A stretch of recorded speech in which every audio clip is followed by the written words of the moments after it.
स्पंदन युक्तता ही भुवन कल्लोल विचित्रता का उपबृंहण है।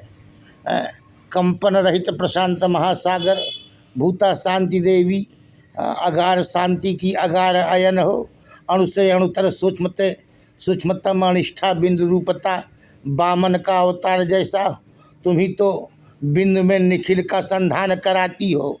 महतो महीयान, तुम ही गरिष्ठा, तुम ही वरिष्ठा ज्येष्ठा भूयिष्ठा गरीयसा महीयसी सर्वतो अधिका अद्वया कालिका हो। तुम ही दविष्ठा हो, अत्यंत दूरवती हो, अतिशयनतम विष्ठनौ। तुम ही निर्दिष्ठा हो, अतिशयनतम विष्ठिनौ, अत्यंत निकट हो। और तुम ही यविष्ठा हो, अत्यंत युवती हो। षोडश वर्षा हो, षोडश वर्षिका वयस्का हो। तुम ही वर्षिष्ठा हो, अत्यंत प्रवयसा हो। एहि असमानमातिष्ठ, एहि असमानमातिष्ठ असमा भवति तेतनु पाषाणमयी धातुमयी काष्ठमयी मूर्ति में आकर के चेतना सन्निविष्ट हो जाओ। ये असमानमातिष्ठ, तेरी असमाभूत पाषाणमयी तनु शरीर हो जाए। देवतायतनानि कंपन्ते, दैवत प्रतिमा हसंती रुदंती नृत्यंती स्फुटंती स्विदंती निमीलयंती। यजुर्वेद देवता की प्रतिमा देखती हैं, हंसती हैं, बोलती हैं, चलती हैं। ये मूर्तियाँ पाषाणमयी जीवित है। यजुर्वेद है ये, यानी कि देवत आयतनानि हसंती स्विदंती स्फुटंती, ये देखती हैं, प्रेम करती हैं, हंसती हैं। शाक्त निष्क्रिय निर्विचेष्ट आत्मा को नहीं मानते, वे कर्तृत्व शक्ति से आत्मिका काली को संपन्न ही अंगीकार करते हैं। हर अवस्था की अभिव्यक्ति ही शक्ति, समभाव, साम्यभाव और सामरस्य, विचित्र वैविध्य रूप समस्त विश्व ही प्रकाश और विमर्श के अंतर्गत है। विमर्श की अप्रतिहत सामर्थ्य विस्तृत है।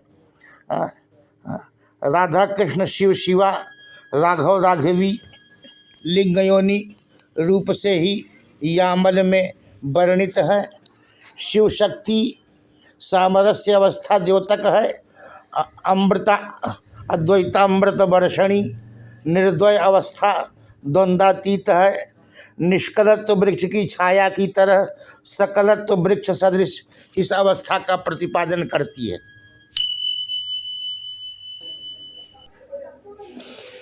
युगल भाव के बिना तत्व पूर्ण रूप से उल्लसित नहीं होता। तस्माद एकाकी न रमते सद्वितीयमैच्छत्। युगल भाव बिना आनंद उल्लसित नहीं होता। यामल या युगल भाव यही कौल तत्व, कौली केंद्र और कॉलोनी का युगनद्ध अद्वय स्थिति है। शक्ति, ऐश्वर्य, उद्यम, स्पंद, स्वातंत्र, स्फूर्ति, उर्मी, ओजस, कला, ये सब काली विमर्श रूपा के पर्याय हैं। आत्म विमर्श रूपणी चिति भगवती या अखंड एक रसा अव्यपर्यासित अव्यभिचरित शक्ति की राजधानी है। शक्ति नगर की रानी, शक्ति अनुत्तरानंद चिति, इच्छा शक्ति योनिजेति।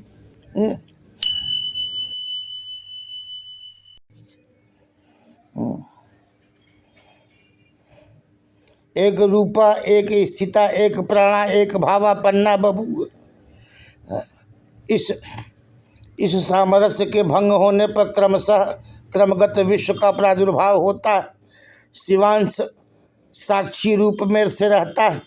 साक्षी अपरिणामी एक है, किंतु शक्ति प्रसरात्मिका संकोचात्मिका होकर विश्व प्रसूति का संपादन करती है। स्पंदन बिंदु को स्पर्श करता, बिंदु द्वय रेखा का निर्माण करते हैं।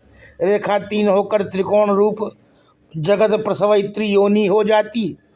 यही आधारभूता सर्व कार्य कारण कारिणी स्पंदनात्मिका नित्य कार्य कारिणी क्रिया रूपा काली है।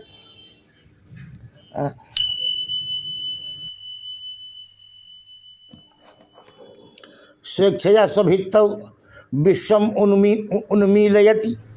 स्वेच्छया अपनी भित्ति पर विश्व को विस्तार कर देती है। निमित्त रूपादान स्वतः, स्वयं लीला की दृष्टि भी, स्वयं अभिनय एवं स्वयं अभिनेत्री भी कि प्रेक्षिका भी। नृत्य में जैसे नर्तकी व्याप्त है, वैसे ही सृष्टि में सृष्टिकर्त्री व्याप्त है। जग पेखन तुम देखनिहारा, सृष्टि दृष्टि भी वही है। कांची में कामाक्षी रूप से, केरल में कुमारी रूप से, गुजरात में अम्बा अम्बालिका रूप से, प्रयाग में ललिता रूप से, वाराणसी में विशालाक्षी रूप से, गया में मंगवलावती के रूप से, नेपाल में गोहिएश्वरी के रूप से, विंध्याचल में विंध्यवासिनी रूप से वही विद्यमान।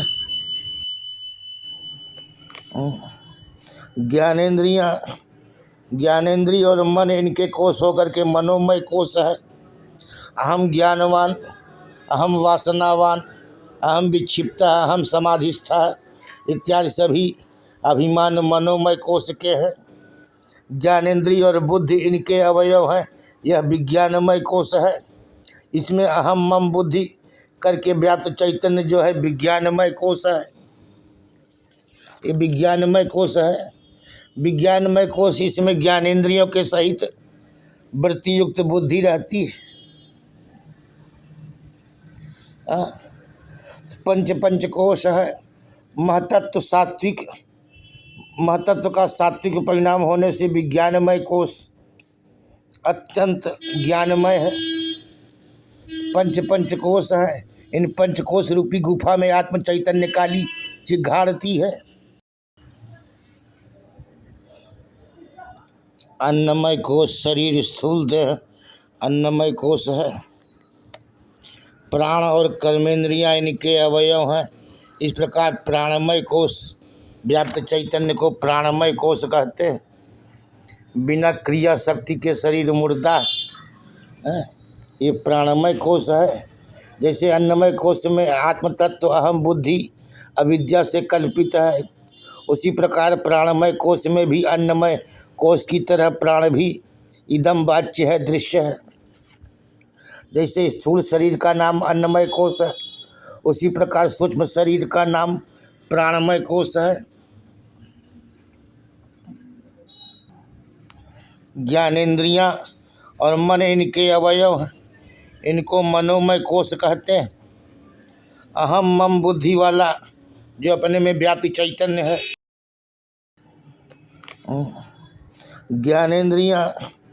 ज्ञानेंद्रिय और मन इनके कोश होकर के मनोमय कोश है।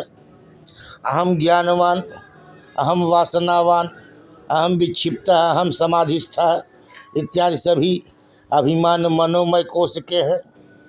ज्ञानेंद्रिय और बुद्धि इनके अवयव हैं। यह विज्ञानमय कोश है।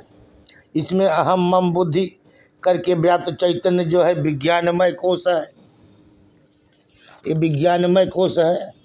विज्ञानमय कोश, इसमें ज्ञानेंद्रियों के सहित वृत्ति युक्त बुद्धि रहती है। पंचकोश है।